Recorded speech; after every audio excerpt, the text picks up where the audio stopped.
They say, well, you left your door unlocked, and so it's partially your fault.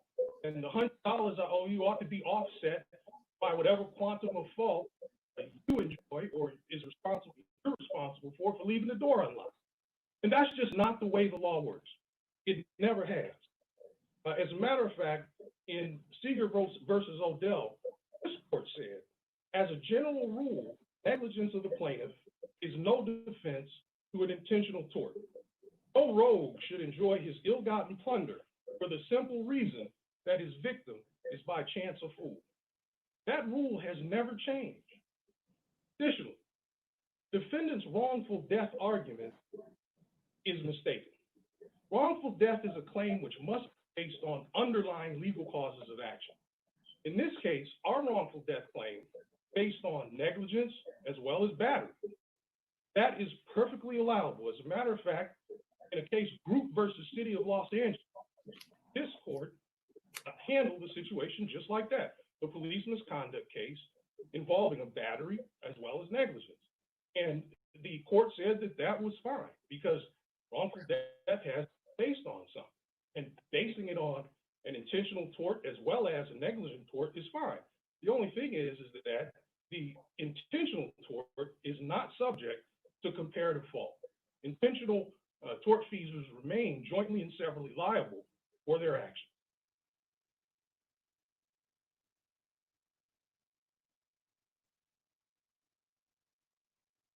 Now,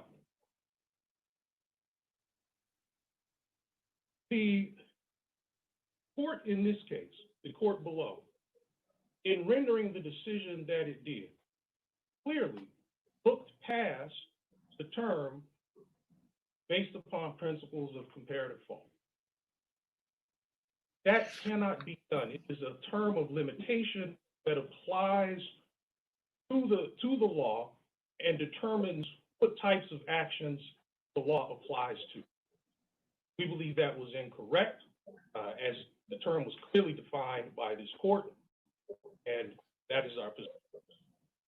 If there are no questions of me, I will pass to Stein, but if there are, happy. Thank you, Mr. Orange, and you'll have 6 minutes for rebuttal, sir. Thank you.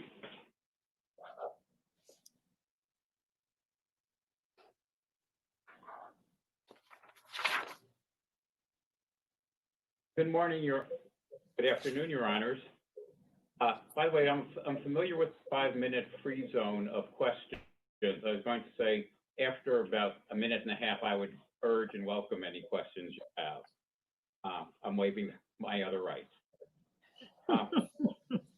In a word, the case is an outlier. To the best of our knowledge, as Mr. Orange alluded to, there's never been a single case that has allowed an intentional wrongdoer to limit their exposure and shift it over to the negligence of non-intentional parties. And it's with good reason that that's always been the law. Prosser's treatise notes that quote, a negligent person has no desire to cause the harm that results from his carelessness. And he, emphasizing what Prosser wrote, he must be distinguished from a person guilty of willful misconduct, such as assault and battery, who intends to cause harm. Our case is obviously the battery case that was alluded to there. And this court has long followed and shared that view. The Heiner case recently quoted a Supreme Court decision going back, way back, the Donnelly v. Southern Pacific case, where this court said, assault and battery are intentional torts. The perpetration of such crimes, negligence is involved. As between the guilty aggressor and the person attacked, the former may not shield himself, charge his victim may have been guilty of contributory negligence. So with those principles in mind, let's turn to the case at hand. There were two fundamental problems with the defense's position that I'd like to focus on today. The first is their statutory construction argument, which I believe is the mainstay of their case.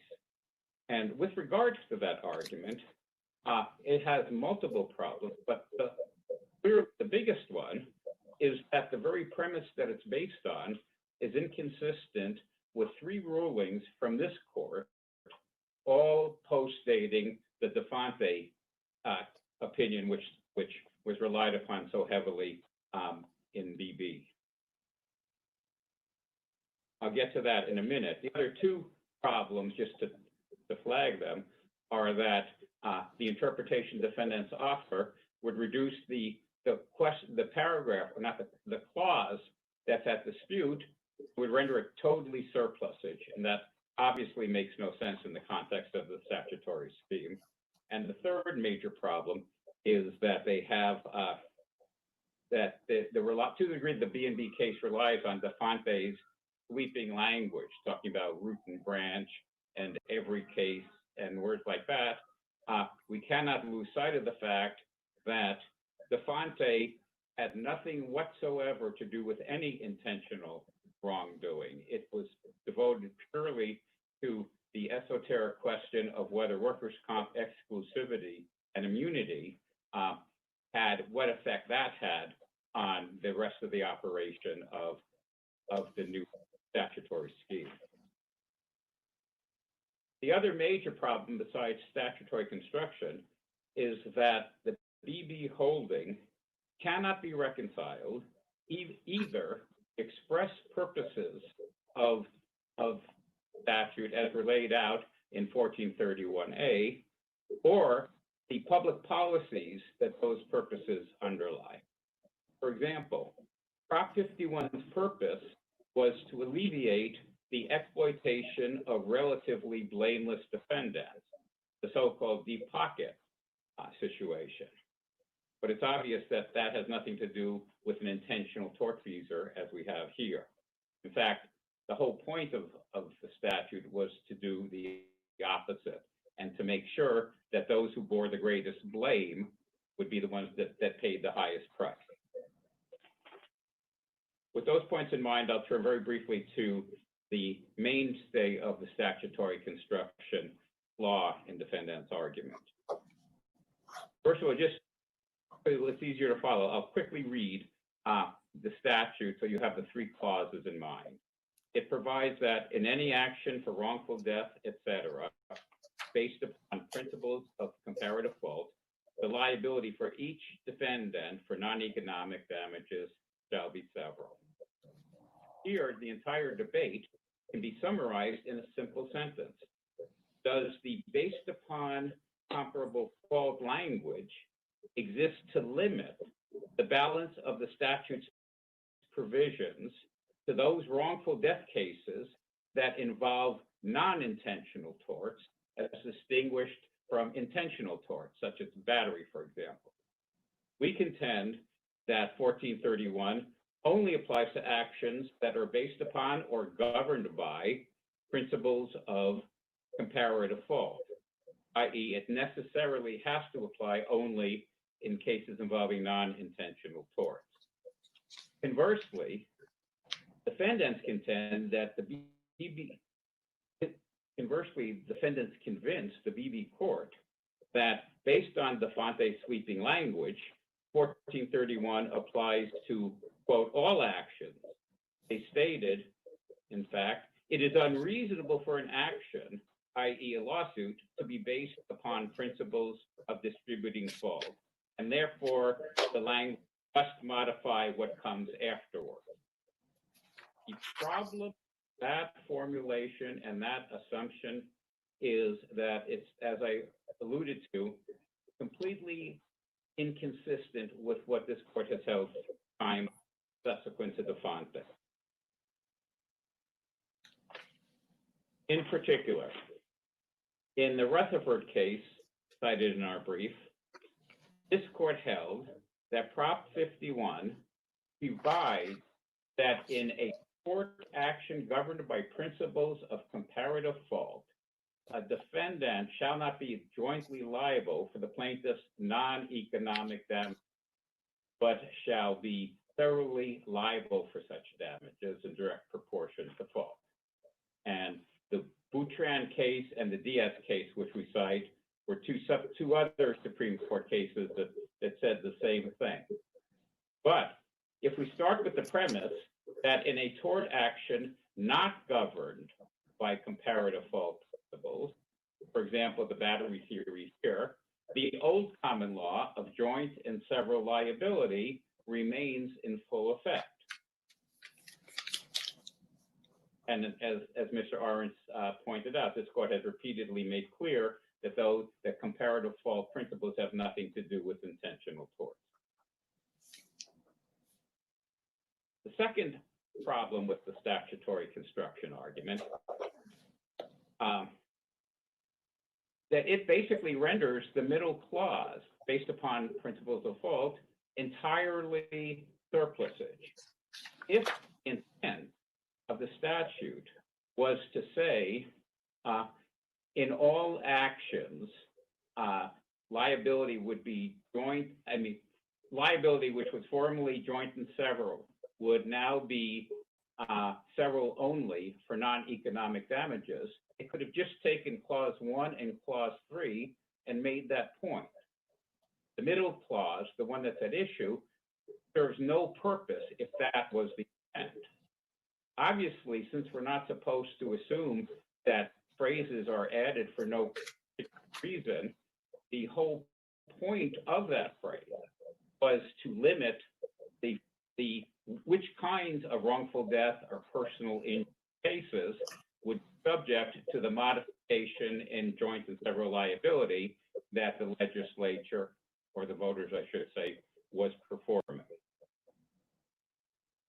The third major problem with this is that the broad construction that they're offering based on the Fonte ignores the fact that the Fonte, that was all dicta, given that the Fonte had nothing to do with intentional tort seizures. By the way, before I transition further, I just want to note Black's Law Dictionary defines the two terms comparative fault, comparative negligence synonymous. Now, I said that the holding was inconsistent with the purpose. The purpose of the statute was summarized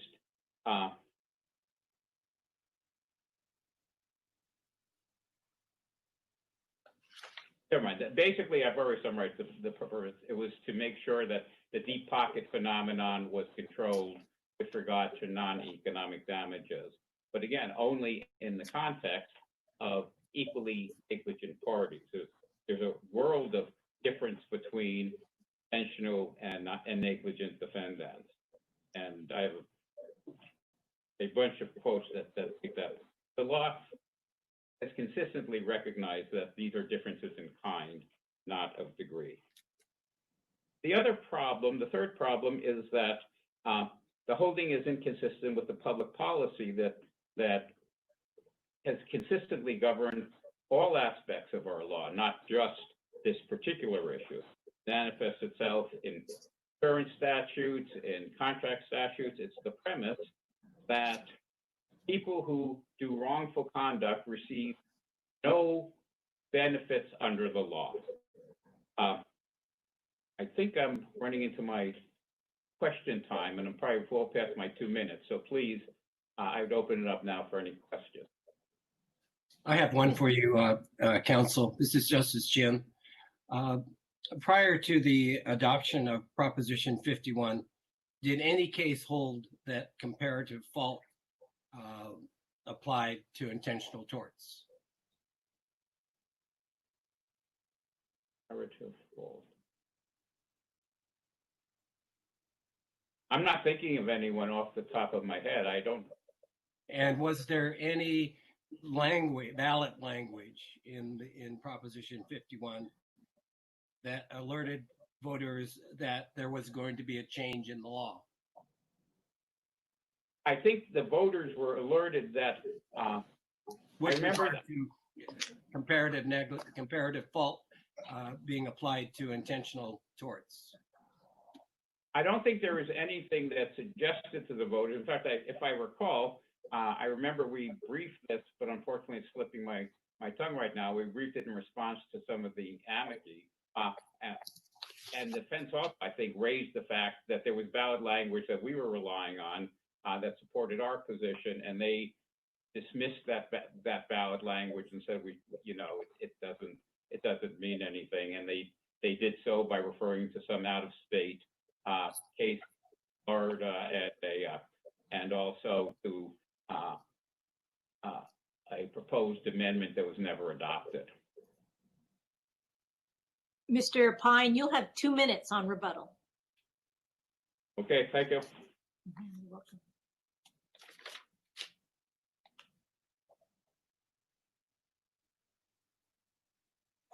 Good afternoon. May it please the court.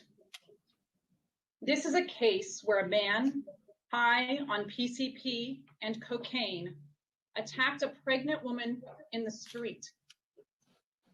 LA County Sheriff deputies responded, and Mr. Burley, in a drug-induced rage, violently resisted his arrest. After he was subdued and cuffed, his heart stopped and he died 10 days later in the hospital. After several weeks of trial, the jury found that Mr. Burley was in large part responsible for his own death and allocated 40% of the fault to Mr. Burley himself. The jury allocated 20% of the fault to Deputy Aviles. Yet the trial court entered judgment against Deputy Aviles and his employer, the County of Los Angeles, for 100% of the $8 million in non-economic damages.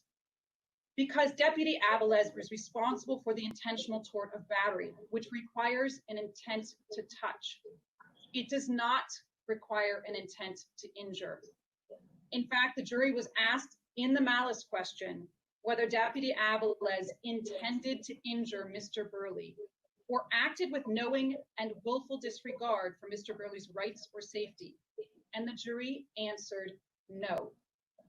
The Court of Appeal reversed, finding that Proposition 51 requires apportionment and that Deputy Aviles' liability must be limited to the 20% as determined by the jury. The central question now on this appeal is whether Proposition 51 eliminated joint liability for non-economic damages for each defendant in any wrongful death case, or are all intentional tortfeasors excluded from the bright line rule as plaintiffs argue. As I address this question, and I will address some of their comments as well, I intend to focus the court on 3 issues. First, the textual analysis.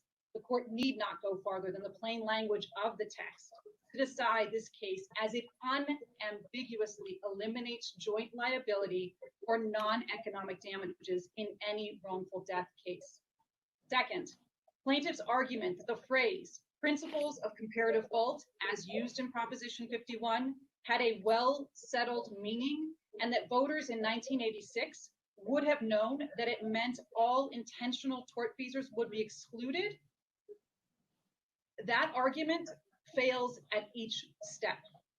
In addition to structural flaws that I will address, there was no well-settled meaning of the phrase that excluded intentional tortfeasors in the case law. As for the comparative fault doctrine, it was rapidly evolving. By 1986, it had already reflected that some tortfeasors who engaged in intentional conduct, such as willful misconduct, which this court has described as intentional misconduct, they were permitted to limit the scope of their liability based on comparative fault principles. And to the extent there was any resistance in the case law in the courts of appeal prior to 1986, it appears to have been tortfeasors who acted with the specific intent to injure or harm another. And even if there were a basis to limit Proposition 51 in that way, to exclude those who intended to injure or harm, which we don't believe there is, it would not matter here, because the level of intentionality raised by Deputy Aviles' conduct is an intent to touch. There was no intent to injure. There was no intent to use unreasonable force. The jury instructions are clear and in the record on this issue. But in any case, the court cannot assume that the voters in 1986 understood the nuances of this unsettled, rapidly developing doctrine, or that it somehow was reflected in the phrase principles of comparative fault, and the voters picked a side. They didn't. Instead, the text and purpose of Proposition 51 shows that the voters intended it to reach each and every defendant. And finally, I will turn to the policy arguments that support the decision below. Plaintiffs argue that intentional tortfeasors are by definition more culpable than others. But the label intentional tort is just that, a label. Some may demonstrate profound culpability and some may not. Counsel, if I could, if I may, when would it make sense to distinguish between intentional torts and negligent torts? Can you imagine any situation where that distinction would matter? Just to pick up on your point about it's just a label. I think in the context of the development of the comparative fault doctrine, this court has recognized that it's a broad spectrum and that juries are left to make that decision as to who is more culpable or not. We can think of so many examples where a tort may be labeled, quote, an intentional tort. A trespass, for example, is an intentional tort. And you can imagine so many factional scenarios where harm results and the trespasser is not the most culpable party. I'll give you an example. Trespasser onto a property, goes into a building, finds chemicals, dangerous things, creates an explosion. Party sues the trespasser. How dare you come onto my property and create this explosion? Well, maybe the property owner, those who had the chemicals, failed to secure them, were egregiously negligent in terms of how they handled their property and made them accessible to a trespasser who may come on. Would it make sense to hold the intentional tortfeasor trespasser responsible for the harm in entirety? Or is that a scenario where liability ought to be shared? And your comparative fault doctrine, as you've been developing it since 1975 in Lee versus Yellow Cab, reflects precisely this issue, which is it needs to be left to the jury to decide who is most culpable. And we have that in our case. We have Deputy Avilés. The jury looked at the facts for weeks and decided Deputy Avilés is responsible for 20% of the fault and gave Mr. Burley 40% of the fault. We see it in other cases. In Roche, in a 1993 case, there the court found, or the jury found, that a man, a terminated employee who came in back to his premises where he worked and took a gun and shot his manager. There was a lawsuit out of that, as you can imagine, a personal injury lawsuit. And the jury found that the tortfeasor with the gun was 25% responsible and the negligent security company was 75% responsible because the facts were egregious as to the security company. The security company had notice of the terminated employee coming back onto the property and did nothing about it over and over again. And so the jury found that it was the negligent security company that was 75% responsible for the harm there. And the intentional tortfeasor, the shooter, 25% responsible. And the Court of Appeal upheld that decision, saying, we understand that determination by the jury. So this can't be done based on labels. It's got to be done based on conduct. But at this point, we're analyzing comparative fault doctrine. And that's really not what the question in this case is about. The question is, what does the statute mean? And to the extent the comparative fault doctrine comes into play, it's to understand, was there a well-settled meaning as to the term principles of comparative fault that could have been adopted into the language? And there clearly was not. If there was anything, we knew that intentional misconduct was already being encompassed in the law. We know that from Sorensen, which was a 1980 case. We know that from Southern Pacific Transportation. We know that from Blake. These are all cases that were decided prior to the passage of Proposition 51 that extended comparative fault principles to intentional misconduct, which this court in Lee versus Yellow Cab reserved as a question for a future day. Lower courts immediately started to encompass it into the doctrine.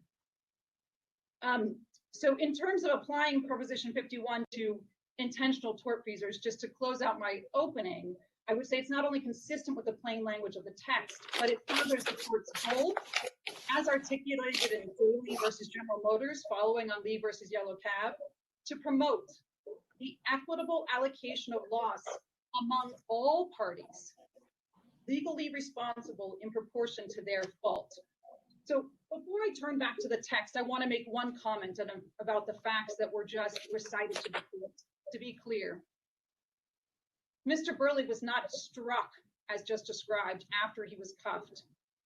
Deputy Aviles, the intentional tortfeasor in this case, disengaged after he was cuffed and walked away. And it wasn't until many minutes later that Mr. Burley's heart stopped. And so even as plaintiff's counsel said in closing argument at trial, Mr. Douglas recited to the jury, I agree, they did not intend to kill Darren Burley that day. These aren't bad people. So I just want to be clear about what the facts of this case are and how plaintiff's counsel represented the facts to the jury at the time of trial. Turning to the text, the court, as I said, need not go beyond. We know what you said in Defante. It was dead clear. The statute plainly attacks the issue of joint liability for non-economic tort damages, root and branch. In every case, it limits joint liability of every defendant to economic damages, and it shields every defendant from any share of non-economic damages beyond that attributable to his or her own comparative fault. Had Proposition 51 intended to extend to intentional tortfeasors, it would have said so. And we know this. We know this because at the time, just a few months before Proposition 51 was passed, there was a bill that was introduced in the legislature, AB 4271. And in that bill, there was an express exclusion for any person who intentionally injures another. Again, that draft bill didn't exclude all intentional tortfeasors by a label. It proposed to exclude those who intentionally injure another. That didn't get passed, and there was no language to that effect in Proposition 51. We also know because of Civil Procedure Code 875, that's a contribution statute. It is very different than comparative fault principles. That talks about a pro rata division. It essentially rejects comparative fault principles in the way in which it operates. But we know in that statute, too, there is language that excludes some certain intentional tortfeasors. It specifically says there's no right of contribution in favor of any tortfeasor who has intentionally injured another. So people knew that this was an issue. If you wanted to exclude an intentional tortfeasor, or specifically one who intends to injure another, there is language that the drafters knew about and knew should have been included if that was the intent. It was not the intent. It was not included. Nowhere in the statute itself can you find a basis to incorporate that exclusion, the ballot materials or otherwise. In fact, the goal of that statute was to end the unfairness of holding defendants like governments, like the County of Los Angeles, responsible for 100% of the damages while their share of fault was much less. That is expressly stated in the intent of the statute, which is reflected, it's codified at 1431.1. It says, I'll quote, joint and several liability, also known as the deep pocket rule. Under joint and several liability, if they are found to share even a fraction of the fault, they are often held financially liable for all the damage.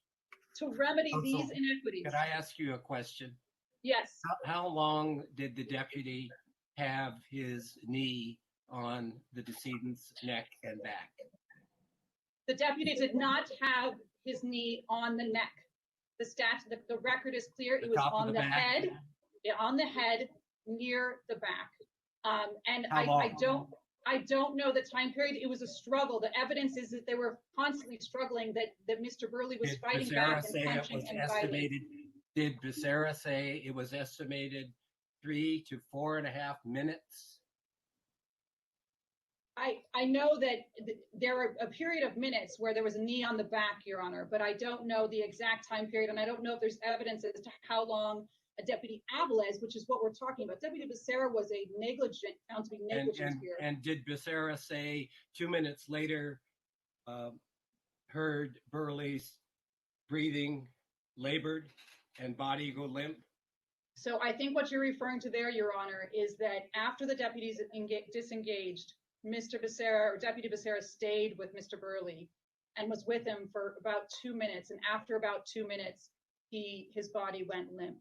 So there was no knee on the head at that time, near the neck at that time, Your Honor, at all. And you should understand that factually, at trial, there was a lot of evidence that talked about how it was not anything related to the pressure on the decedent as to what caused his death, but his PCP, his cocaine, the engaging in a violent struggle. He also suffered rhabdomyolysis. So there are other issues, Your Honor, as to the cause of death. But again, we need to leave this to the jury. I don't believe this court wants to rehash the facts. The jury looked at the evidence for several weeks, and the jury determined that he did not act with the intent to injure. And the jury determined that Deputy Avila, as the only individual who was responsible for a, quote, intentional tort, had 20% of the fault. So again, I think we need to defer to the fact finder in terms of how they viewed the facts and what they found. But what we can tell is that certainly this is nothing that would be cut off from the language of Proposition 51. Justice Liu, I couldn't tell if you were trying to ask a question. No. Okay. So I think it's quite clear that, it looks like my time is up, so I will conclude unless there's further questions, and to say that in closing, I ask that this court affirm the will of Proposition 51 voters who determined that tortfeasors are to be held liable for non-economic damages in direct proportion to their responsibility for the harm. The jury in this case heard the evidence for several weeks and determined that Deputy Aviles was responsible for 20%. And by affirming the decision of the Court of Appeal, this will respect the jury's decision and ensure a fair outcome as the voters of Proposition 51 wanted, which would require the County of Los Angeles to pay for its share of harm. Thank you, Your Honors. Thank you, Ms. Strong. Mr. Orange. I think I was supposed to go first, but go first. Either you have 2 and Mr. Orange has 6. Right, and Mr. Orange has ceded 3 of those to me. So if I... Okay, that's good. You have 5 Who do you want? then, Mr. Pine. Did I start? Okay. A few things. First of all, counsel was making a point about the finding on malice. Malice is a whole different, it's a whole distraction, basically. Malice has all special types of limits on it. It has to be by clear and convincing evidence. It has to be despicable. There's a whole bunch of things that go well beyond mere intentional tort. So the fact that malice was resolved differently has no bearing whatsoever on the intentional tort issue. Second of all, counsel was talking about the facts favorable to her side, understandably, including that a pregnant woman was attacked in the streets and et cetera. The key point is that the real, or at least the jury could have found that the real abuse occurred once Burley was down and he was hobbled, he had his hands handcuffed, and the various things were done to him at that point, including, I might add, a carotid chokehold, flashlight strikes, 17-minute struggle, and one knee on his head in the neck area, and the other knee on his back. Third of all, with regard to the jury's verdict, or with regard to the suggestions that that Burley is on some kind of even plane with Aviles, the jury expressly found that Burley was a victim of unreasonable force, the police battery, whereas he himself was negligent. He was not accused of any intentional conduct or found guilty of any intentional conduct by the jury. With regard to the bill the counsel referred to that was unpassed, another version of Prop 51 that was unpassed by the legislature, there are numerous responses. We don't know why it was unpassed. There are 100 different reasons the legislature takes actions, much less doesn't take a given action. So I don't think that sheds any light on anything. Counsel also made the point that there was no language in Prop 51 that specifically used the words intentional. Well, maybe that would have been nice if they had that, but they didn't think they needed it because they had a whole clause that made the same point based on principles of comparative fault. And the difference between our positions is that the surplusage argument renders her counter argument totally irrelevant. With regard to Defante itself and the root and branch language, et cetera, it's important to reemphasize the case had nothing to do with intentional wrongdoing. And in fact, it's ironic that Defante itself devotes part of its opinion to decrying dicta, use of dicta. It says how unuseful it is. This isn't trying to distinguish the Heiner case. It points out all the reasons dicta should not be used. So the idea that it makes sense here does not make sense. I'll defer to Mr. Orange for the balance. Thank you, Mr. Pine.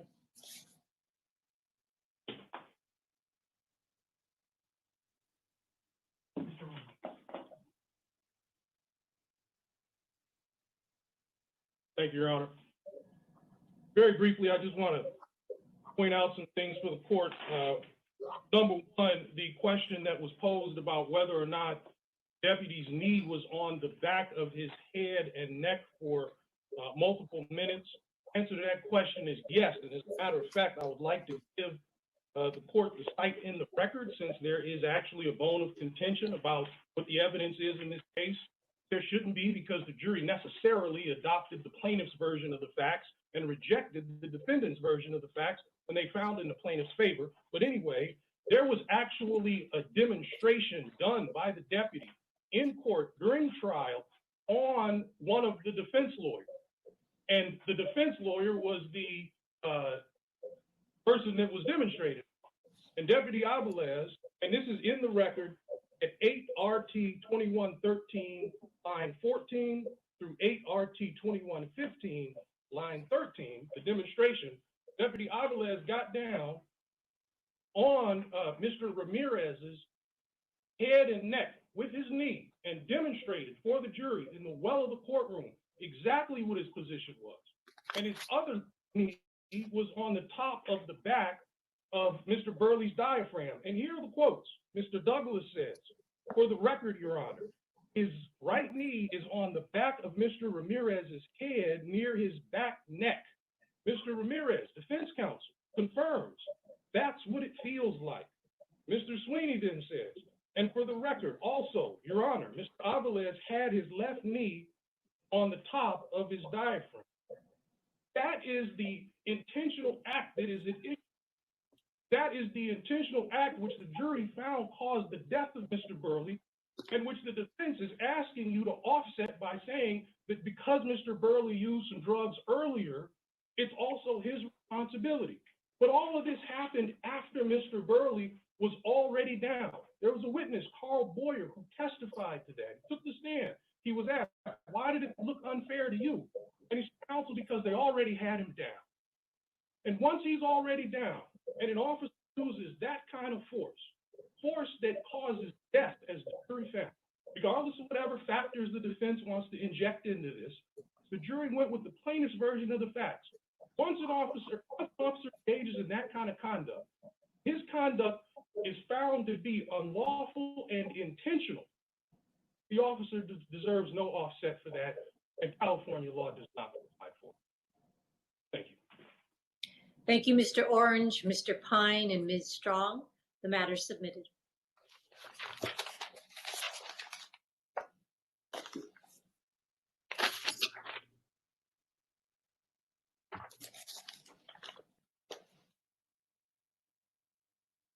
Calling the matter of the People versus Scott Lee Peterson.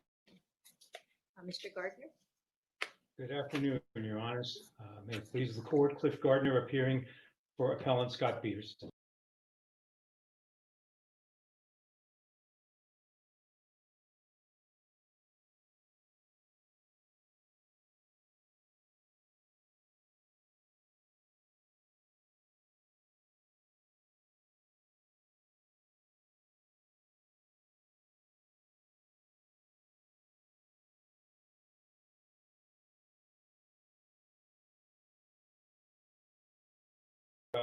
court's ruling that Mr. Peterson's lawyer could in fact have access to Mr. Peterson's boat to do a demonstration, but only if the prosecutor was present for that demonstration. And I'd like to talk about the court's subsequent ruling that the jury's own boat demonstration was not an improper jury experiment. And finally, time permitting, since although it rarely does, I'm hoping it will, I'd like to talk a little bit about the venue issue, which is referenced in the court's focus letters. So let me start with the Witherspoon wit issue. As I noted above, it involves, at least in the briefing, I'm sure the court's familiar with it, the claim is that 13 jurors were improperly discharged in violation of Witherspoon and wit. The good news is that I'm not going to take us all through the 13 jurors today. I thought I would focus on 3 of the jurors, in particular jurors 6960, 8340, and 4841. But before I get into the nitty-gritty of those 3 jurors, Your Honors, I'd like to start with 3 points that the state and my colleague from the Attorney General's office and I agree on, because I think really these 3 points of agreement control this issue. And the first point we agree on is the standard of review.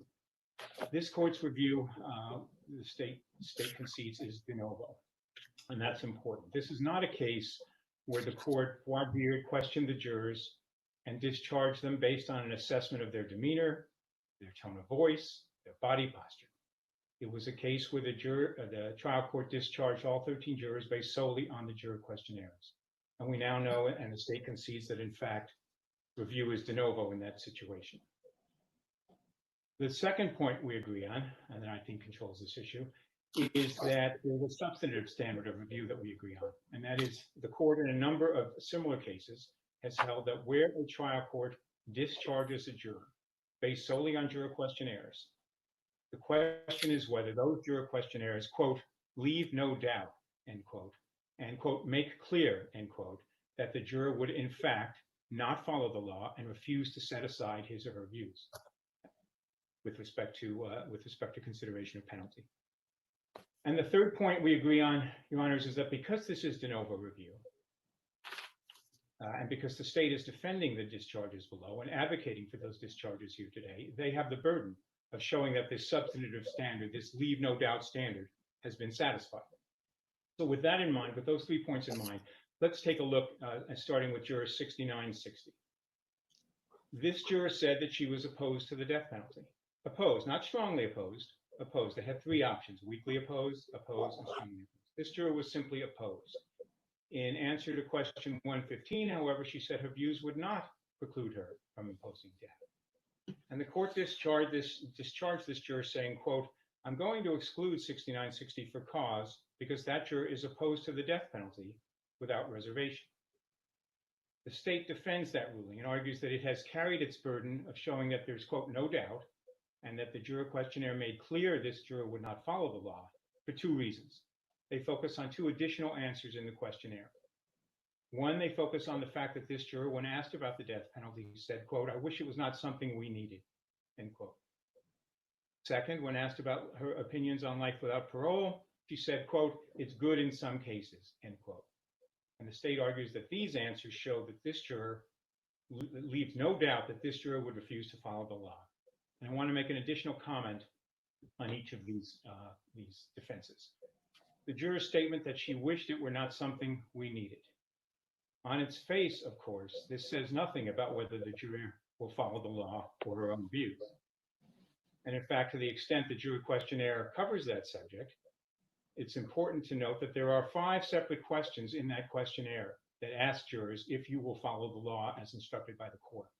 Questions 79 and 80, question 89, question 97, and question 100. They all ask the juror in a variety of different areas, will you follow the court's instructions? One talks about circumstantial evidence. One talks about the presumption of innocence.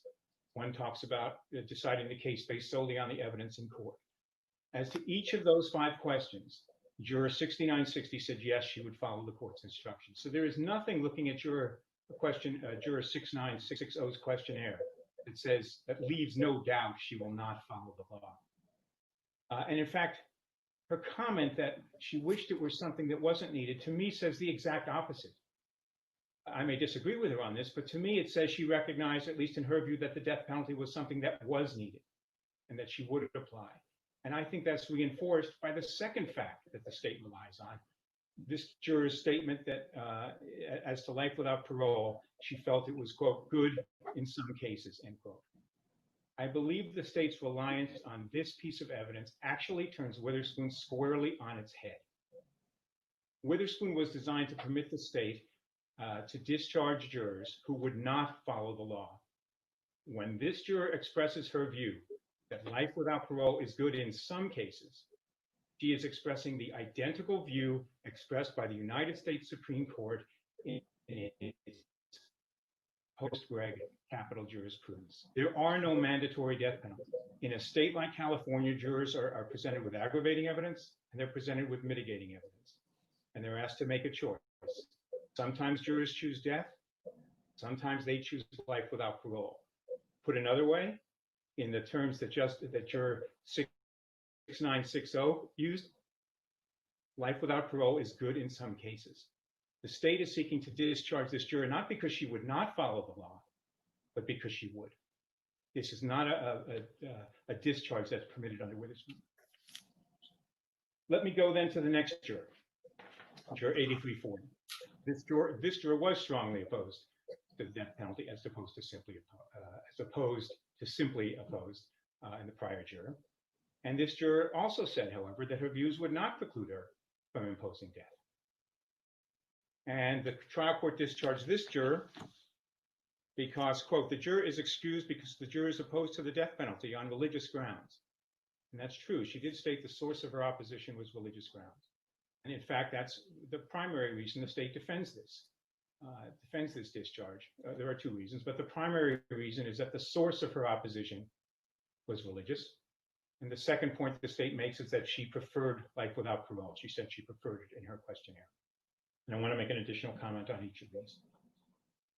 The state's focus on the source of this juror's opposition to the death penalty completely misapprehends Witherspoon. And they do this, one of the reasons this juror is useful is because the state focuses on source with a number of the 13 jurors I've identified. Witherspoon does not say you can discharge depending on the source.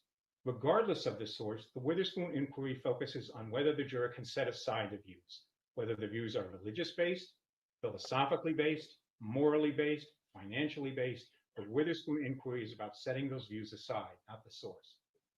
And we don't have to look any further than I believe this court's decisions in Woodruff and Gwen Mostro and Zaragoza to know that the fact that a juror has a religious basis for their opposition is not in and of itself sufficient to discharge them based solely on the juror questionnaire.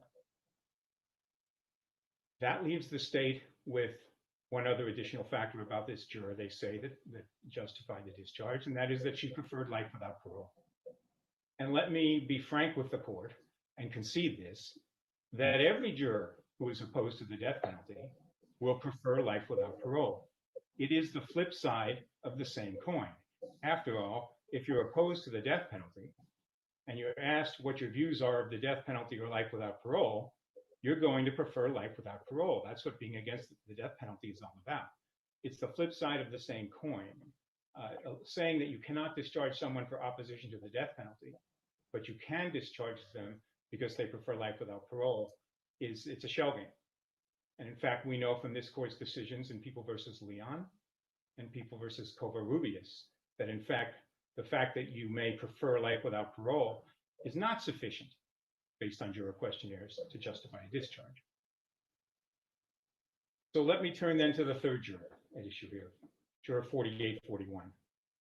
And she's useful for a different reason because she points out in the state's defense to her, there are some common themes with some of the other jurors. So I think it's useful to talk about 4841 as well. She was strongly opposed to the death penalty. She said her views would not preclude her from imposing death.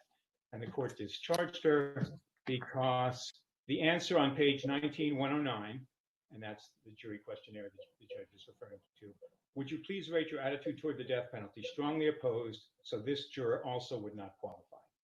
And the state defends this juror primarily on the grounds that this juror did not equivocate. And that's true. And the state defends a number of the jurors, a number of the 13 on the grounds that they weren't ambiguous or they didn't equivocate. And that's true. But again, it misapprehends the Witherspoon inquiry. The inquiry is not into whether someone equivocates or is ambiguous. The Witherspoon inquiry requires a much simpler question. Regardless of whether you equivocate, and regardless of whether you're ambiguous, can you set your views aside? And there's nothing in this juror's questionnaire that suggests she could not set her views aside. More importantly, there's nothing in this questionnaire that leaves no doubt that she would refuse to set her views aside. So those three jurors, I think, point to some of the problems with the state's overall position in the Witherspoon. Let me talk for just a moment about potential remedies. Mr. Gardner, before you talk about potential remedies, could I ask you, I know that you have focused on these 13 jurors in your briefing. The President of the United States Supreme Court and this court, of course, say that the erroneous dismissal of a single juror constitutes constitutional error. But I'm wondering about the scale of this set of dismissals in the context of this particular jury selection process. Although you focused on the 13 jurors, just looking through the record, there appear to be a number of times in which the trial judge dismissed a juror by reference to the questionnaire answer concerning general attitudes toward the death penalty. So it seems to be some sense that indicating opposition or strong opposition to the death penalty in response to question number 109, there seemed to be an understanding that that was a basis for cause dismissal, even for jurors other than the 13 that you've specifically focused on in your briefing. Is that correct? Am I reading the record correctly? I think you are reading the record correctly. Some of those are not focused on in the briefing, Your Honor, because what was happening was some of the jurors would say, for example, I believe defendant is guilty, but I'm opposed to the death penalty. And what defense counsel would do often, Your Honor, is he would stipulate to the discharge of that juror premised on their views as to guilt, but object on the basis of their views as to penalty. It's not something I've seen before. It's a rather unusual stipulation and submission. But Your Honor is correct. I have focused on 13 jurors where the court has made the statement, if you're opposed, you can't sit, but there are others. So let me turn to a minute to remedy. Again, I'll start with a point of agreement. The court agrees, the Attorney General agrees that under current law, at a minimum, the death penalty has to be retried. And that's fine as far as it goes. I have argued that, in fact, the guilt phase should also be reversed. Now, the state disagrees with me. I understand why. And let me state that there's been a lot of water under this bridge. I recognize that in many cases, this court has held that improper discharge of jurors under Witherspoon requires reversal only of the penalty phase. So it seems to me that the burden fairly falls upon me to persuade this court of 2 points. First, I need to persuade this court that this is an open question. It's not foreclosed by precedent. And second, it seems to me that the burden is fairly placed on me to show the court that in addition to not being foreclosed by precedent, that this argument is correct on the merits. Let me see if I can do those relatively quickly now. In terms of precedent, I don't think there's going to be any disagreement that Witherspoon doesn't resolve this under the Eighth Amendment. Witherspoon was a Sixth Amendment case. Indeed, it couldn't have been an Eighth Amendment case because it was decided in 1968, 4 years before the court began its march toward employing the Eighth Amendment in assessing capital jurisprudence processes, infirmary. So Witherspoon isn't the Eighth Amendment barrier. The state, to its credit, recognizes that and says, well, this court has held that proper death qualification doesn't violate the Eighth Amendment. And the state is right. In cases from Hovey on down, and the U.S. Supreme Court has also reached this decision in Lockhart. But this is not proper death qualification, and that's important for 2 reasons. One, proper death qualification, and Hovey has an interesting opinion on this, and they use interesting language. Proper death qualification at least leaves the jury balanced. I think Hovey called it a neutral jury, because after all, you may be taking off people that oppose the death penalty and won't consider death as an option. But you're also taking off the jury people who are in favor of the death penalty and won't consider life as an option. So the jury remains balanced. What happened here was a systematic exclusion of people who were opposed to the death penalty, but would consider death as an option. Now, you weren't doing improper life qualifying under Morgan. The trial court didn't discharge people who were in favor of the death penalty but would consider life. That would at least leave a balanced jury of people who were indifferent, as I think the language, or neutral on the death penalty. So what we have here is something very different. We don't have a disqualification scheme that results in a balanced jury. We have a disqualification scheme that results in an imbalanced jury. And in contrast to death qualification, there's no need to do that to obtain a unitary jury. We already had one. So I believe that the Eighth Amendment cases that the state properly relies on don't resolve this issue. That doesn't mean I'm right, but it means that it's not foreclosed by precedent. So let me talk a little bit about why I believe that there's a need to reverse the guilt phase as well. And it's a relatively simple Eighth Amendment argument that depends on two principles. The first is that effective group deliberation is essential to reach a reliable guilt phase verdict. There's not much dispute about that. The second is that in a series of cases, the United States Supreme Court has made clear that the Eighth Amendment does not permit procedures which undercut reliability. Now, before I put these two together, I want to concede something. The defendant is not entitled to a jury of 12 people that are all skeptical about the death penalty, and that may harbor a pro-defense bias and may harbor an anti-prosecution bias.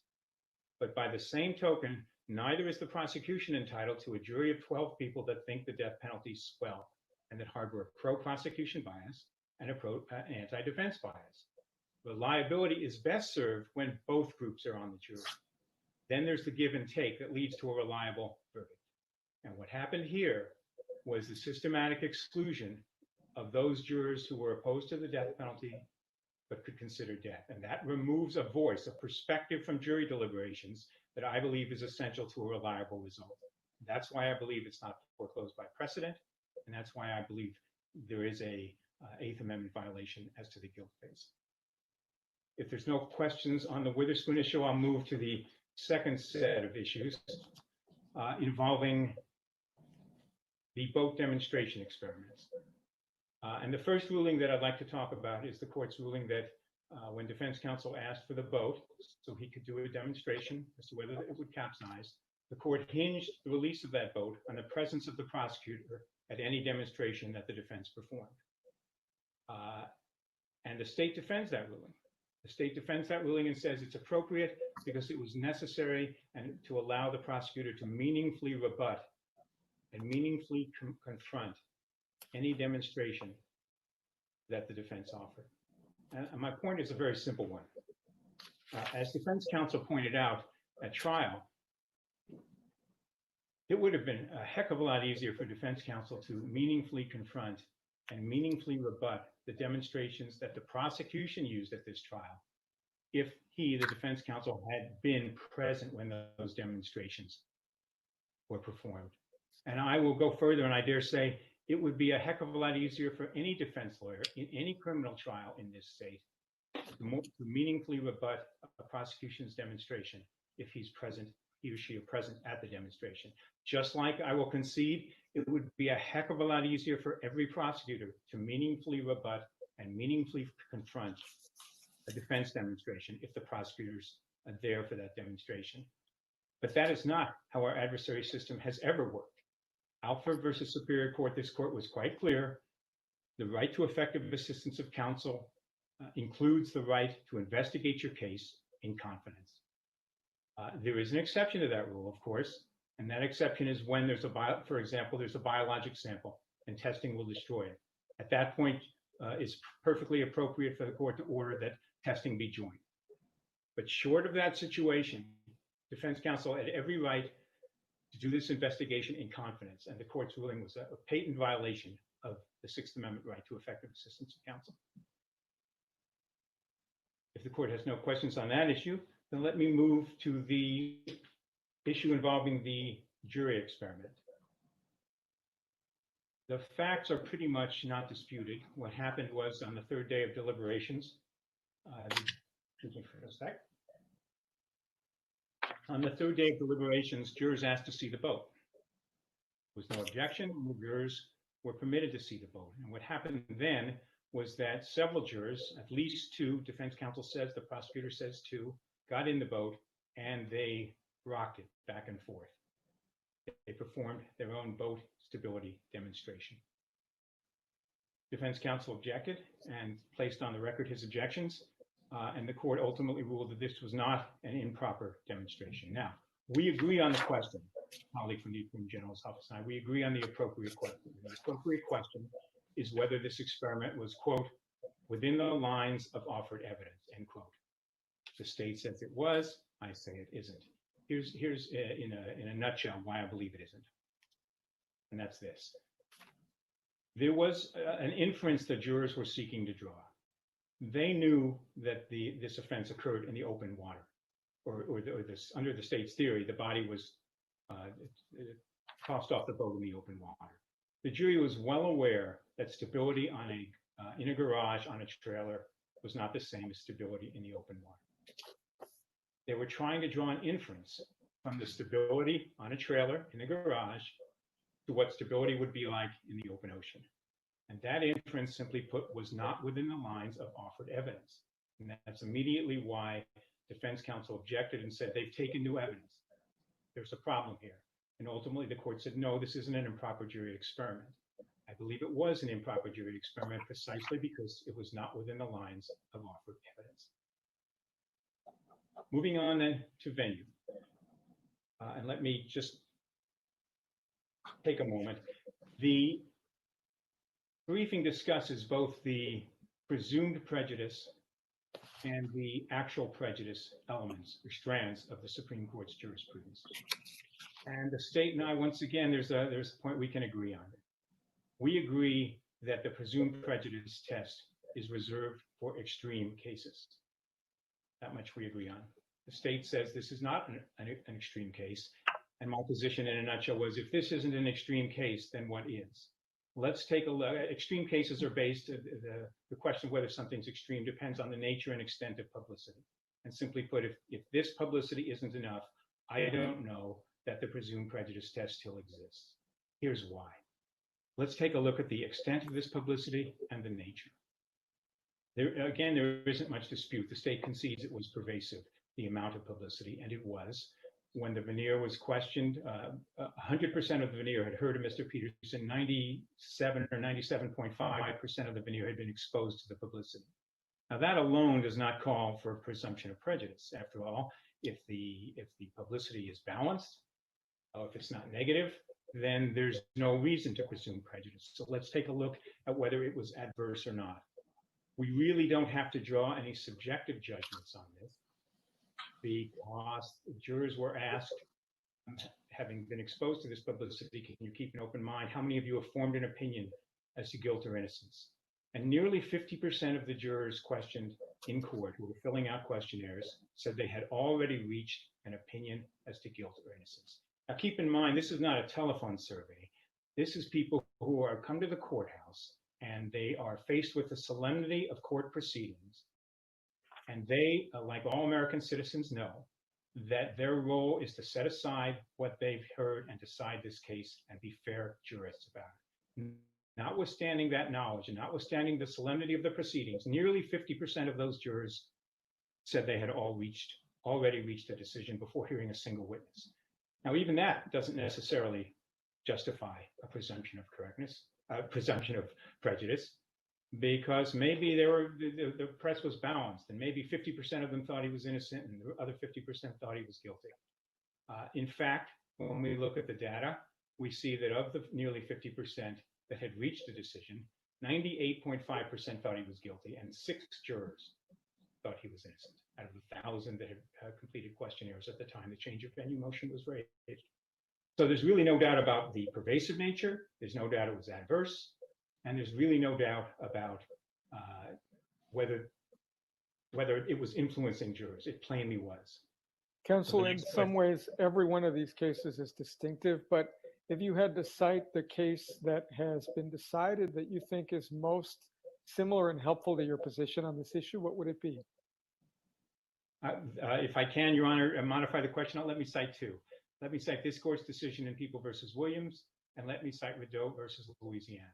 And let me start with People versus Williams. People versus Williams was a case where there was publicity pre-trial, and the court had to go through an extensive voir dire. They actually had to question 116 jurors, by gosh, 116 jurors to get a jury. Of that 116 jurors, 52% had heard of the defendant. The other 48% had never heard of him. Of that 116 jurors, 10 said they had reached a decision and they would not set their views aside, 8%. Contrast that with this case. 100% had heard of Mr. Peterson. 97% were exposed to the publicity. Nearly half had reached a decision, and of that, 98% thought he was guilty. And this is a figure we hadn't yet talked about. Half of that group, over half, said they would refuse to set aside their view. So a much greater percentage in this case than in People versus Williams. I think that's a really useful case for purposes of comparison as to whether a presumption of prejudice should apply. Rebuttal versus Louisiana is also an interesting case. That was the case, of course, where a defendant's confession was broadcast on television 3 times prior to trial. And the Supreme Court held that a presumption of prejudice applied in that case. There was no need to look at the record of voir dire to see if a fair jury could be impaneled, because that was a presumption was necessary. And I think that's a useful case here. Now, it's true the state points out, well, this case didn't involve a confession. That's true, but let's take a step back and look at Rebuttal in greater context. In Rebuttal, only 3 of the 12 seated jurors had even seen that confession, and all agreed they would set it aside. In Rebuttal, only 65% of the veneer had seen the confession. Here, of course, we have nearly 100% of the veneer seeing the publicity. And in Rebuttal, of course, the confessions came into evidence. Here we have a situation where, and let me back up, let me expand on that. In Rebuttal, there were 3 confessions. 2 of them actually came into evidence. So at the end of the day, the jurors who decided Rebuttal's fate didn't hear anything that they, in pretrial publicity, that they weren't going to get in the context of the adversary system later at trial. In this case, not only do we have a much higher percentage of the veneer exposed to the publicity, but we have publicity in this case that covers inadmissible evidence, evidence that didn't exist, evidence that was ruled inadmissible, things like the Attorney General's the state's statement that the conviction was certain, they had a rock-solid winner, statements like articles about defense counsel believing his client was guilty, articles about evidence that had been specifically ruled inadmissible, articles covering evidence that didn't even exist. We have a situation here, we had those billboards placed outside on the freeway with a picture of Scott Peterson asking prospective jurors to vote man or monster for the telephone number. Mr. Gardner, in light of that extensive publicity, where could the case have been tried?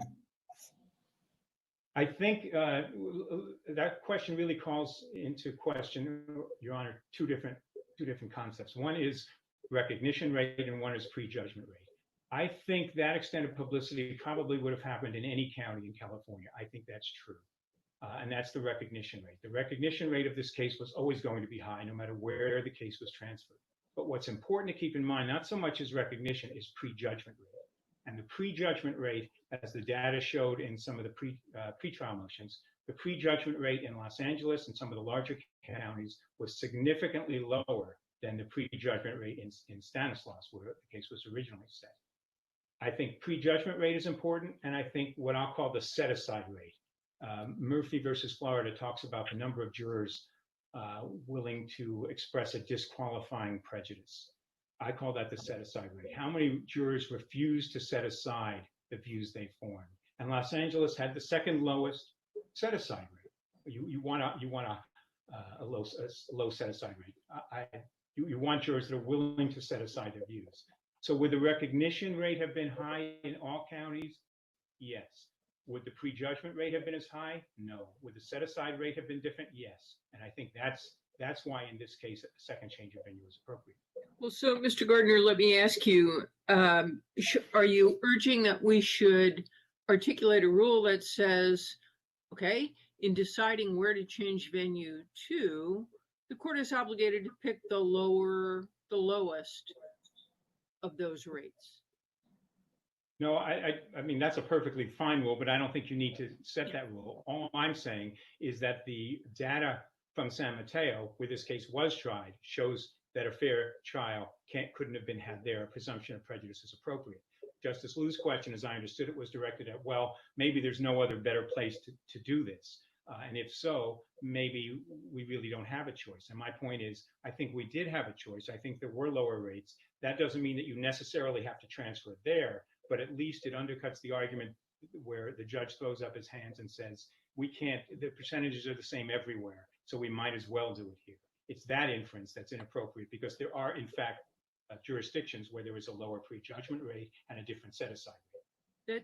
I take your point. It seems to me, however, to be a subtle distinction, because if we agree with your position that because there were other venues, and I appreciate your giving this answer in response to Justice Liu's very fine question, but I'm concerned as to how that rule would be articulated if we dispose of the there's no better place to try question by relying on your assertion that there might have been other better places to try. Don't we begin to move in the direction of the court must simply select that venue that has the lowest difficult rates? I don't think so, Your Honor, and I guess here's why. Let's say that the prejudgment rate in San Mateo was 30%, and the prejudgment rate in Los Angeles was 27%. Would I be arguing that the error here is in the failure to transfer to a jurisdiction like LA? The answer is no. A predicate for any of this is and the presumed prejudice analysis takes this into account, is that in fact, the nature of the publicity in the smaller county is such that a presumption of prejudice is appropriate. Now, at some point, I suppose Your Honor could come up with a case where the presumption of prejudice, the nature of the prejudice is such that we would say a presumption of prejudice is appropriate, but that every county would have the same presumption of prejudice because the nature and extent in every county would be the same, the prejudgment rate would be the same, the set-aside rate would be the same. If that were the case, we would be faced, I think, with a terribly interesting academic question, and that is, if you couldn't get a fair trial anywhere, must you still have the trial, or is the answer possibly to grant a continuance until the publicity has died down and you can get a fair trial at least somewhere? That is an Does it interesting matter at all, question, but counsel, that the surveys were conducted about a year before, if I remember correctly, Peterson filed his second change of venue motion? yes, Your Honor, I think that's right. So, I mean, just talk a little bit through what the proper evidence really should be in a decision like this, and how close to the change of venue should the surveys be conducted? Well, to the extent the change of venue is based on surveys, they should be as close as possible. But remember, this change of venue wasn't primarily based on the surveys, Your Honor. It was based on the actual hard results of the voir dire, of the veneer. So when the time defense counsel brought his change of venue motion, 1,000 people had filled out jury questionnaires. Nearly the entire provisional jury had been qualified. 66 of the 76 had already been qualified. So as interesting as the surveys may be that were taken a year earlier and compared to LA and Stanislaus, what was far more important in terms of, I believe, this court's focus in evaluating the change of venue motion is to look actually at the veneer that was in fact in court answering questions. So I agree with you. To the extent a venue motion is indeed based on surveys, they should be as close to the venue motion in time as possible. But this second venue motion was not based primarily on those surveys. I would like, unless there are other questions, of course, I'd like to reserve the remainder of my time for rebuttal. Yes, Mr. Gardner, you'll have 10 minutes. Thank you, Your Honor.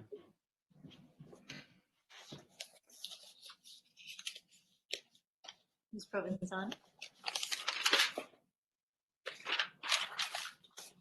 We can't hear you. Oh, I'm sorry. Go ahead. Madam Chief Justice, and may it please the court. Donna Provenzano appearing on behalf of respondent, the people, including two people who are no longer with us, Lacey and Connor Peterson. Your Honors, the gravamen of this appeal is appellant's contention that he was denied a fair trial. Suffice it to say, respondent could not disagree with him more. And before I address some of the points that opposing counsel has discussed with the court today, respondent would like to clarify a couple of things about the trial, in this case, as it concerns this appeal. First, the prosecution marshaled and presented a mountain of evidence that pointed the finger of guilt squarely at Scott Peterson as the murderer of his wife and their child. There is no contention in this appeal that that quantum of evidence was legally insufficient, because it wasn't. Second, with respect to jurors in this case, there is no credible claim in this appeal that any one of the 12 jurors that heard that evidence was anything other than fair and impartial. The 12 citizens of San Mateo County who were carefully selected for this case swore an oath, Your Honors, to be fair to Scott Peterson, to the people as well. And the record demonstrates that the jurors, each and every one of them, kept that promise. Now, with respect to the issues that were discussed today, respondent will address them in the order that opposing counsel has raised them, beginning with jury selection. With respect to the trial court in this case, it is clear from the record that by virtue of this trial judge's neutrality and his extensive experience in presiding over capital murder trials, that he correctly understood the governing legal standard to be applied under wit. And it is respondent's contention that the trial judge applied that standard correctly when he dismissed for cause the 13 prospective jurors that appellant has identified in connection with his first claim. So much so, Your Honors, that even appellant's trial counsel, as we noted in our brief, observed that the trial judge in this case had exercised, as counsel called it, Herculean efforts to get a fair jury panel. And so, with respect to the respective questionnaires of the 13 jurors, prospective jurors identified today, it is respondent's position that each and every one of them provided a sufficient basis for the trial judge to excuse them for cause under the wit standard.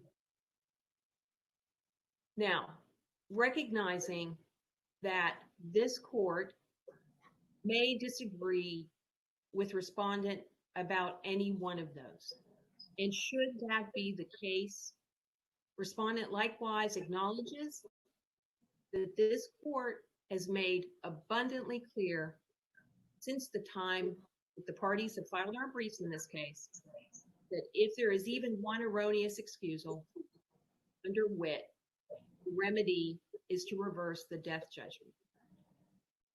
And in fact, as recently as last year, in this court's decision in Armstrong, People versus Armstrong, the court said, and I quote, "The rule is not ours to revisit," unquote.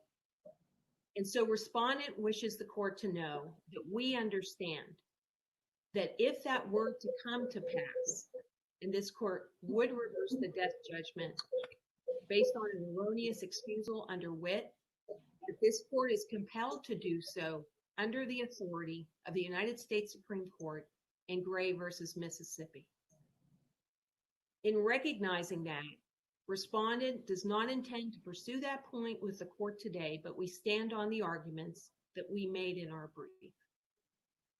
And so with that, I will turn to the issue of whether or not a reversal of the death judgment under wit compels the reversal of the guilt verdicts or the special circumstance finding.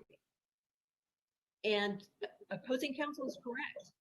Respondent believes that this question under the 8th Amendment has been answered by none other than the United States Supreme Court in Witt which made very clear that erroneous excusal under that standard is governed by the Sixth Amendment, not the Eighth Amendment.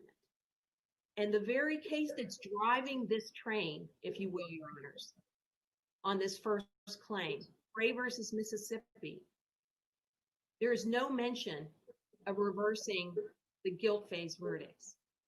And this court in Armstrong last year made clear that there is no reversal of the guilt verdicts if there's an erroneous excusal for cause under wit. And so respondents' view is this question has been soundly answered by this court and the United States Supreme Court. With respect to, I'm moving on, unless the court has questions, to the boat demonstration. Appellant concerns, obviously, about the trial court's condition that the prosecution be present for a second attempt at a demonstration that would be reliable enough for the trial judge to put before the jury. And it is our position that that was a reasonable condition that balanced the interests of the parties. The boat, there was one boat. It was appellant's boat. It was a critical piece of evidence, and it was the prosecution's burden to prove this case beyond a reasonable doubt. To suggest that the prosecution could not observe what happened to a critical piece of evidence when it was out on the bay carries no water, no pun intended. And to understand that to be exculpatory, the demonstration for the defense necessarily would have had the boat take on water and capsize or sink. So to suggest that the prosecution had no right to be there, we believe is wrong. And we believe that based on the record, the trial court was doing its best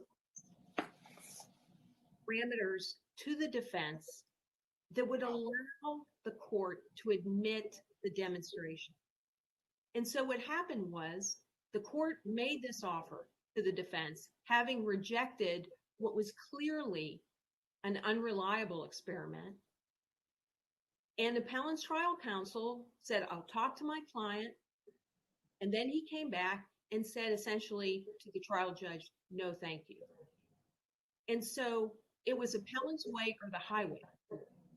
That's the bottom line.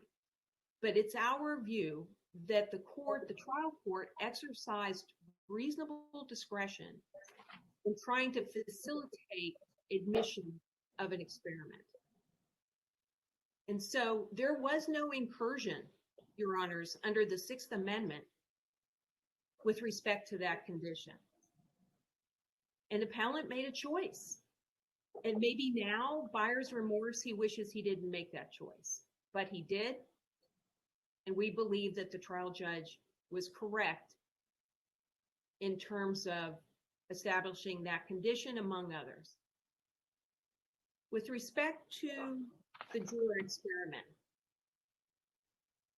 we believe that this was just a critical examination of the evidence. And perhaps the best barometer of whether that is in fact true is to look at this court's decision in Collins. And we cited that case in our brief. And to briefly summarize what happened there, one of the jurors, the issue was the trajectory, the downward trajectory of a bullet that struck the victim. And so one of the jurors, very enterprisingly, went home and worked out height variations on his computer at home to try to figure out what that trajectory might have been. And so he did that, came into deliberations the next day, did not tell his fellow jurors that he had conducted this experiment. And then he got a piece of string and a compass and started mapping out possible angles with his fellow jurors. This court determined that that was a proper examination of the evidence. And this case is no different. As a matter of fact, what the jurors did is not nearly as manipulating, if you will, as what happened in Collins. And in this case, when these two jurors, and I believe it was two jurors, got into the boat, there was no objection, and that was because the spatial considerations of appellant's boat, that was an issue in the case. And so all of the parties were present. The trial court was present when this happened. And then the jurors started to manipulate the boat by moving it or shaking it. And at that point, there was an objection. And at that point, the trial court gave the jurors an admonition, which is so commonsensical. And that is this, that when a boat that they were looking at, appellant's boat, was on a trailer, it was stationed on a trailer. And the trial judge told the jurors, whatever happens on a trailer with the stability of this boat is going to be a far cry from what happens on the water, the open water on the bay. And it is respondents' view that that admonition was entirely sufficient.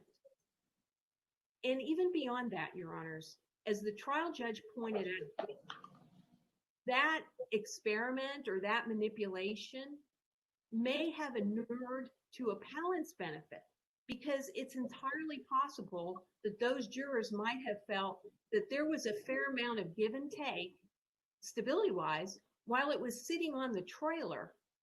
And if they made that assumption, then they could certainly assume that it was going to be even less stable on the water. And so all told on this issue, we believe that the trial judge was correct in the conditions it imposed on a second experiment if it were to be conducted, and correct in the way that it addressed the jurors' manipulation of a critical piece of evidence in this case. And unless the court has questions on that, I will move to the issue of venue. The fundamental flaw, well, let me back up for a moment. What appellant was attempting to do was to move venue, move the trial, in this case, to a third county. It had already been moved from Stanislaus to San Mateo County. And at the time that appellant brought that second venue transfer motion, it was clear that the trial court had already qualified, I believe, 66 jurors, prospective jurors, for this trial. Appellant did not challenge for cause any one of those 66 at the time that he made this motion. And I think that's a very valid point. Beyond the fact that once this jury was seated and sworn, he had passed 4 times on this jury. And it's respondents' view that that is very probative information. But if I may, there was a fundamental flaw in appellant's motion, and that is this. He did not show the trial court that he would have fared any better in another jurisdiction. And not only on the issue of recognition, and it was clear, and I should say too, the prosecution's expert, Dr. Evison, who conducted the surveys and who supported the prosecution's opposition, his numbers differ from those that appellant cited today. For example, in terms of recognition rates, Los Angeles County was at least 2 percentage points higher than it was in San Mateo County. But appellant is focusing on prejudgment. And Dr. Evson, with his surveys that, as Justice Cuellar pointed out, were done a year in advance, he also, though, looked at the questionnaires, a sample of questionnaires from the veneer. And based on that, he determined that the prejudgment rate would actually be higher by about a point or a little more than a point in Los Angeles County than it was in San Mateo County. So in other words, Your Honor, there is no evidence appellant presented that he would have fared better not just on recognition and publicity, but also on prejudgment. And the other point, to Justice Clare's point about conducting the surveys in a certain time frame, respondent would suggest that conducting it a year ahead of the time that the second motion was made would be closer in time to when the bulk, if you will, of the publicity actually occurred in this case. Because the experts, I believe, agreed that there was an ebb and flow to the coverage in this case. And most of the coverage, understandably, occurred when Lacey went missing. And so by the time we got to trial, there had been basically an ebb in the publicity. And so therefore, my suggestion, Your Honors, is that those surveys were highly probative when the publicity was at its highest. And as the trial judge, I think, said here, the only place that this case could have gone where no one would have heard about it was Mars. And that was true. Everyone had heard about this case. But just one more note about prejudgment. Even if we take appellant's numbers as they are higher than what the prosecution's expert said, that doesn't account for whether or not those would agree to set aside their views, even if they had prejudged appellant. And so, to summarize, we believe that the court's denial, the trial court's denial of the motion in this case was appropriate, and it was correct. And I do want to, though, backtrack a little bit and talk about presumed prejudice. The United States Supreme Court's decision in Skilling laid out the Rebuttal, Shepard, and Estes cases as examples of when publicity gets to a certain extent that's so pervasive that it actually corrupts the trial atmosphere. And looking at this record, Your Honors, respondent feels strongly that yes, there was a lot of publicity. However, it stopped the courtroom doors. In fact, it stopped at the courthouse doors because the presiding justice of the San Mateo County Court, along with the trial judge in this case, took great pains to keep this trial from turning into what the U.S. Supreme Court has called a carnival atmosphere. That is when prejudice is presumed. That is what happened in Rebuttal, in Estes, in Shepard. That did not happen here. And so for those reasons, Your Honor, respondent maintains that the trial judge was correct in his denial of the venue motion. So unless the court has any questions on that or any other matter, respondent asks this court to affirm the judgment, and we submit the matter to the court. Thank you. Thank you, Ms. Provenzano. Mr. Gardner. Thank you, Your Honors. A couple of points on each of the three issues, Your Honor. Let me start with the Wainwright, the Witherspoon and the Witt issue. I don't want to spend a great deal of time on the guilt phase aspect of this, but counsel suggests, I think, that Gray is the case that, quote, drives this train. And she notes correctly that in Gray versus Mississippi, there was no suggestion that the guilt phase could be reversed. But as I pointed out at page 110 of my opening brief, in footnote 32, the petitioner in Gray versus Mississippi did not ask for reversal of the guilt phase. So the suggestion that Gray versus Mississippi somehow resolves this issue when the petitioner in Gray versus Mississippi never raised the issue goes counter to everything this court has ever said about cases not being authority for propositions not presented. That proposition was not presented in Gray versus Mississippi. My suspicion is that the reason it wasn't presented in Gray and the reason it wasn't presented in Adams versus Texas is because the Sixth Amendment on which it was based, the Sixth Amendment argument, had been rejected in Witherspoon. But this is a very different argument. This is the Eighth Amendment argument. My colleague suggests It's not yours to revisit. I'm not asking anyone to revisit it. My position is that it needs to be visited for the first time. So that's the Witherspoon issue. Let me talk for a moment about the boat demonstration rulings. Counsel did not talk about Prince versus Superior Court, and that directly involves our issue. And Prince says that when evidence can be retested, you cannot hinge defense testing on the presence of the prosecutor. The prosecutor under the adversary system does not get a seat at the defense table.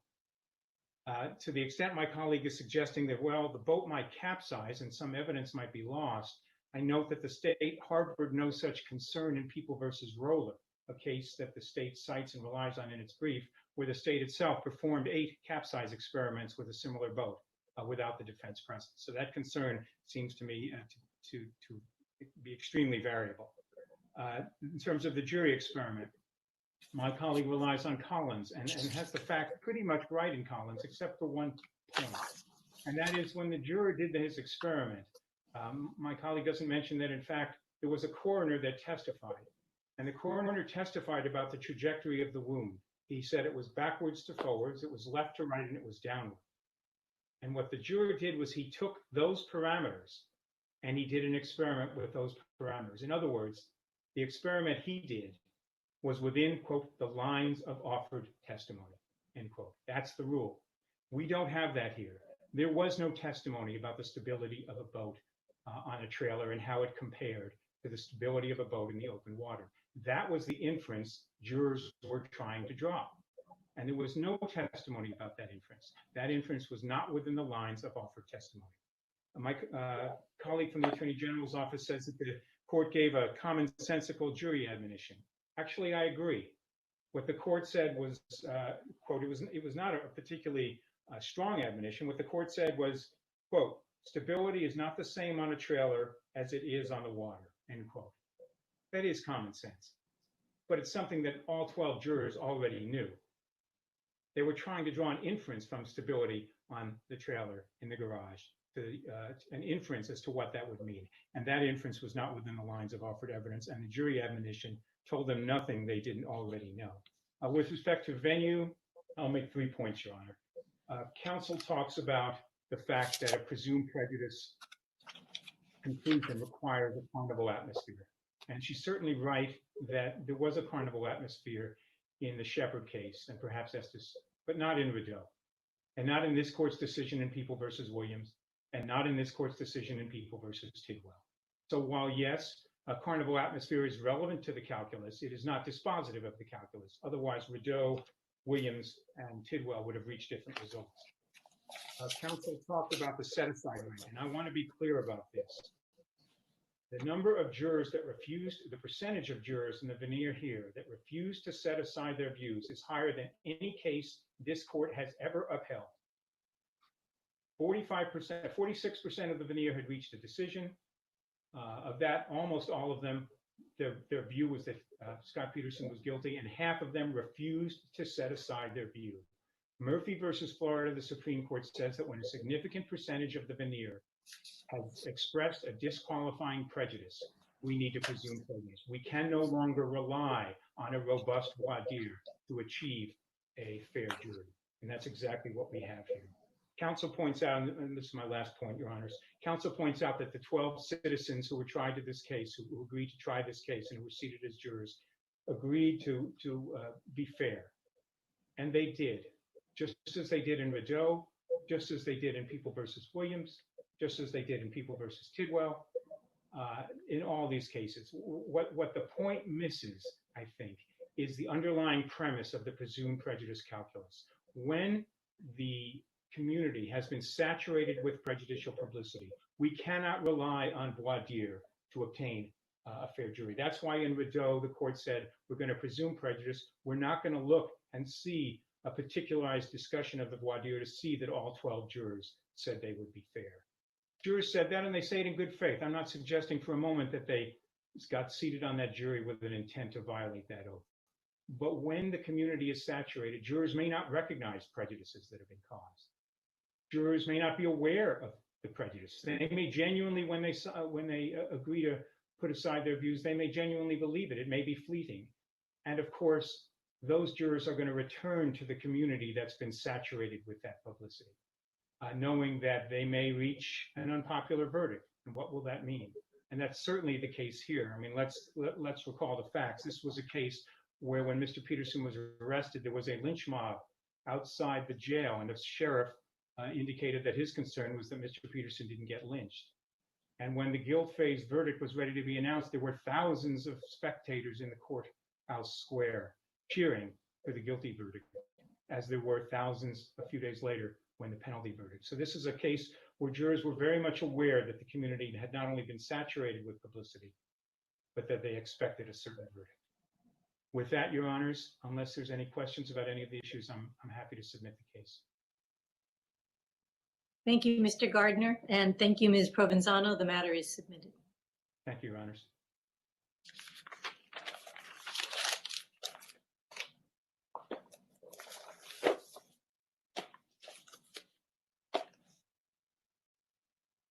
Calling the matter of the people versus on the Duong. And when you're ready, Ms. Sabah Press. May it please the court, Deborah Saba Press on behalf of Mr. Duong. The police seized the Ford in this case for one reason. They were investigating Mr. Duong for the crimes charged in this case. Because the police chose not to obtain a warrant, that impound was presumptively unreasonable, and the onus was on the government to demonstrate that at least one of the specifically delineated exceptions to the warrant requirement was applicable. It could not do so under these circumstances. There were no legitimate community caretaking concerns.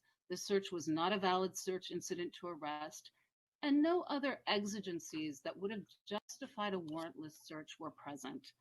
The bottom line is that the seizure of the Ford was a subterfuge for investigation and was therefore unreasonable under the Fourth Amendment. The trial court's ruling, the trial court starts by making a general statement about the purposes of impounds. And he says that the purpose of an impound is to facilitate a vehicle inspection, assuming probable cause, or that it's to remove unattended vehicles from private property or from public streets, or to somehow benefit the owner or user. And then he sort of moves on to specifically to Mr. Duong's situation and says, once located and impounded, it appears that the investigating agency followed its own impound and inventory search procedure. So the trial court's ruling appears to have considered whether the ultimate inventory search was valid, but it fails to determine whether the seizure itself was actually lawful. I would like to discuss each of the potentially relevant exceptions to the warrant requirement, and the evidence in this case that none of these apply based on the facts and circumstances of Mr. Duong's arrest. And ultimately, these demonstrate that the seizure of the Ford hours after his arrest was unconstitutional and the subsequent inventory search was invalid. So there's powerful evidence in this case that the seizure of the Ford was a ruse for investigating Mr. Duong for the crimes charged in this case. The government and the trial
to seek a warrant to seize this vehicle. So another factor is that according to the report of Officer Harris, who ultimately found the Ford and arranged for its impoundment, he was not given the keys to the Ford until about 11 p.m. So this is about 6 hours after Mr. Duong is arrested. Officer Everett told prosecutors that he did the inventory search at the police station at about 11:10 p.m. And this is basically consistent with Officer Harris's report because the gym is about 4 to 5 miles away from the police station, and there was, very unlikely that there would have been traffic at that time of night. So the timing is consistent. Another really interesting fact is that the